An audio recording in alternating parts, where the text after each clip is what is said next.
চালতার আচার একটা সময় আমার কাছে এতটাই প্রিয় ছিল, প্রতিদিন স্কুলে যেতাম আর মামাদের কাছ থেকে চালতার আচার খেতাম।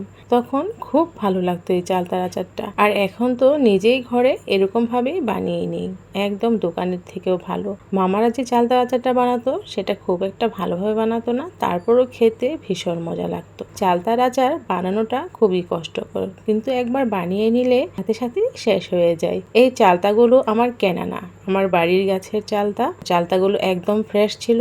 সবগুলো দিয়ে আমি আচার বানাবো না, মাত্র দুটো চালতা দিয়েই আমি আচার বানাবো, কারণ একটা চালতা কাটলে অনেকটুকু হয়ে যায় আর চালতা কাটা খুবই কষ্টসাধ্য। আমি ছুরি দিয়ে কেটে নিচ্ছি। চালতাগুলো একদম ফ্রেশ টাটকা ছিল, তাই কাটতে খুব একটা কষ্ট হয়নি। চালতার মধ্যে যে কষ্টটা থাকে সেটার জন্য চালতা পিচ্ছিল হয়ে যায়, তখন একটা রিস্ক থেকে যায় হাত কেটে যাওয়ার। তাই খুব সাবধানতার সাথে চালতা কেটে নিতে হবে।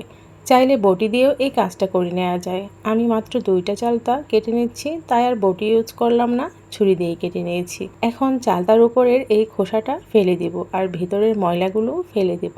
চাইলে খোসা সহ চালতার আচার বানানো যায়, তবে আমার কাছে মনে হয় ওভাবে একটু তেতো তেতো লাগে, তাই আমি খোসাটা ছাড়িয়ে নিয়েছি। আমার কাছে মনে হয় খোসা ছাড়িয়ে নিলে চালতা খুব ভালোভাবে সেদ্ধ হয়, আর চালতা যখন আচার বানানো হয় তখন ভেতরে মশলা খুব ভালোভাবে ঢুকে যায়। আমি এভাবে একটু মোটা মোটা করেই চালতাগুলো কেটে নিয়েছি আর কাটার সাথে সাথেই পানিতে ভিজিয়ে নিচ্ছি, কারণ চালতার উপরে যে কষটা বের হয় এই কষে কিন্তু চালতার কালারটা নষ্ট হয়ে যায়। চালতাগুলো কয়েকবার ধুয়ে নিয়েছি খুব ভালোভাবে। এখন একটা কড়াইয়ে চালতাগুলো দিয়ে দিয়েছি লবণ, হলুদ আর পানি। খুব ভালোভাবে সেদ্ধ করে নেব। আর চালতা ধোয়ার সবচাইতে সহজ এবং ভালো পদ্ধতি হলো একটা বাটিতে চালতা নিয়ে সেখানে অনেকটা পরিমাণ লবণ নিয়ে আরেকটা বাটি দিয়ে ঢেকে খুব ভালোভাবে ছেঁকে নিতে হয়। এতে করে চালতার ভেতরে সমস্ত কষ বের হয়ে যায়। চালতাগুলো ধুতে খুব বেশি কষ্ট হয় না, খুব সহজেই পরিষ্কার করে নেওয়া যায়। চালতাগুলো সেদ্ধ করার পর একটা ঝাঁঝরিতে ঢেলে নিয়েছি, যাতে সেদ্ধ করার কোনো পানি চালতার গায়ে লেগে না থাকে। এতে করে আচার বানানোর সময় চালতার মধ্যে আচারের কোনো কষকষ ভাব থাকে না, সবটুকু কষই ওই পানির সাথে চলে যায়।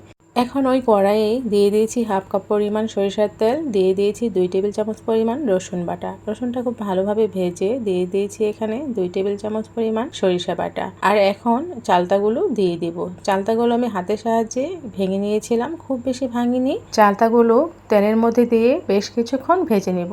এতে করে রসুনের ফ্লেভারটা চালতার মধ্যে ঢুকে যাবে আর আচার খেতে অনেক ভালো লাগবে।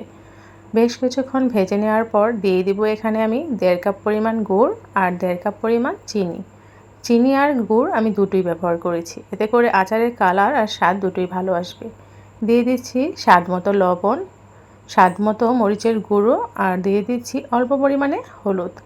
মরিচটা এখানে আপনাদের টেস্ট অনুযায়ী ব্যবহার করবেন, যে যেরকম ঝাল খেতে পারেন। আমি এখন কিছুটা মরিচ ব্যবহার করেছি, লাস্টের দিকে আমি চিলি ফ্লেক্স ব্যবহার করব। গুড় আর চিনি দেওয়ার পর আচার অনবরত নাড়তে থাকতে হবে, এতে করে নিচ থেকে লেগে যাবে না। যে কোনো আচার বানানোর ক্ষেত্রে অনেক ধৈর্য সহকারে আচারটা বানাতে হয়, এতে করে আচার অনেক ভালো হয়। এখন আমি দিয়ে দিয়েছি 2 চামচ পরিমাণ পাঁচফোড়ন গুঁড়ো। আস্ত পাঁচফোড়ন শুকনো খোলায় তেলে গুঁড়ো করে নিয়েছি। আর দিয়ে দিয়েছি এখানে 1 টেবিল চামচ পরিমাণ চিলি ফ্লেক্স। আর আচারটা যাতে দীর্ঘদিন পর্যন্ত এভাবেই ভালো থাকে সেজন্য দিয়ে দিয়েছি এখানে সিরকা।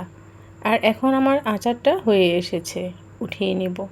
উঠিয়ে ঠান্ডা করে একটা বয়মে রেখে দেব। এভাবে আচার বানিয়ে নিলে দীর্ঘদিন পর্যন্ত রেখে দেওয়া যায় বাহিরেই। চাইলে নর্মাল ফ্রিজেও রেখে সংরক্ষণ করা যায়, তবে সংরক্ষণ করার কোনো প্রয়োজনই পড়বে না, আচার আগেই শেষ হয়ে যাবে, এই গ্যারান্টি দিতে পারি। এই আচারটা অনেক লোভনীয় হয়, অবশ্যই এভাবে বাসায় ট্রাই করবেন। টক ঝাল মিষ্টি স্বাদের চালতার আচার দেখতে যতটা লোভনীয় হয়েছে, খেতেও কিন্তু ততটাই মজার হয়েছে। একটা চালতা আমি হাত দিয়ে চেপে দেখিয়ে দিচ্ছি ভেতরটা কতটা জুসি হয়েছে। স্কুল গেটের মামাদের থেকেও একদম পারফেক্ট হয়েছে, সেই ছোটবেলার কথা মনে পড়ে গেল। ভিডিওটি যদি ভালো লেগে থাকে তাহলে অবশ্যই শেয়ার করবেন, লাইক কমেন্ট করে পাশেই থাকবেন। আমার ভিডিওগুলো ভালো লেগে থাকলে অবশ্যই আমার চ্যানেলটিকে সাবস্ক্রাইব করে আমার পাশেই থাকবেন। আল্লাহ হাফেজ।